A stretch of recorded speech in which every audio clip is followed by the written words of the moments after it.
Bala can give his feeling how he acted with her in the Sathakam. అందరికీ నమస్కారం.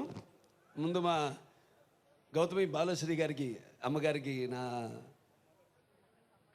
కృతజ్ఞతలు తెలియజేసుకుంటున్నాను. గౌతమిపుత్ర శాతకర్ణిలో తల్లి పాత్ర వేసినందుకు. ఎందుకంటే మేము నటినట్లు కొన్ని పాత్రల్లో కొందరినే ఊహించుకోగలుగుతాం. మరి నాకు చిన్నప్పటి నుంచి ఊహ తెలిసిన దగ్గర నుంచి కూడా సినిమాలు చూడటం మొదలుపెట్టిన దగ్గర నుంచి నాకు అటు నాన్నగారు అయితే ఇటు హేమమాలిని గారు వాళ్ళ సినిమాలన్నీ చూసుకుంటూ నేను పెరిగాను. అలాగే ఆవిడ పాండవ వనవాసంలో ఒక పాట చేయడం జరిగింది నాన్నగారి సినిమాలో, నాన్నగారు భీముడిగా నటించిన సినిమాలో.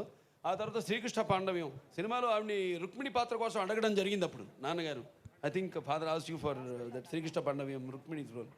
అప్పటికి ఆవిడ హిందీ ఫీల్డ్లో ఉండి ఆవిడ ఏదో కాంట్రాక్ట్లో ఉంటేను కుదరలేదు అప్పుడు. దాని తర్వాత మళ్ళీ శ్రీకృష్ణ విజయం సినిమాలో కూడా ఒక సాంగ్ చేయడం జరిగింది ఆవిడ.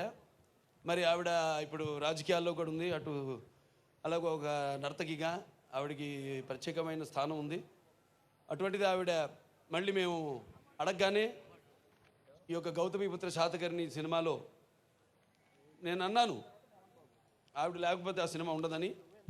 అలాగే ఆవిడ వెంటనే మా డైరెక్టర్ గారు వెళ్ళి కథ వినిపించగానే వెంటనే తెలుసుకుని ఈ గౌతమి బాలశ్రీ గురించి మరి నా సినిమాను ఒప్పుకోవడం జరిగింది. అందుకే ఆ సినిమా మీ ముందుకు వచ్చింది. అలాగే ప్రేక్షక దేవుళ్ళందరూ కూడా సినిమాని ఆదరించారు, ఎంతో విజయవంతం చేశారు. అందరి తరఫున మా తెలుగు జాతి తరఫున, తెలుగు జాతీయే కాదు భారత జాతి తరఫున మీకు నా కృతజ్ఞతలు తెలియజేసుకుంటున్నాను.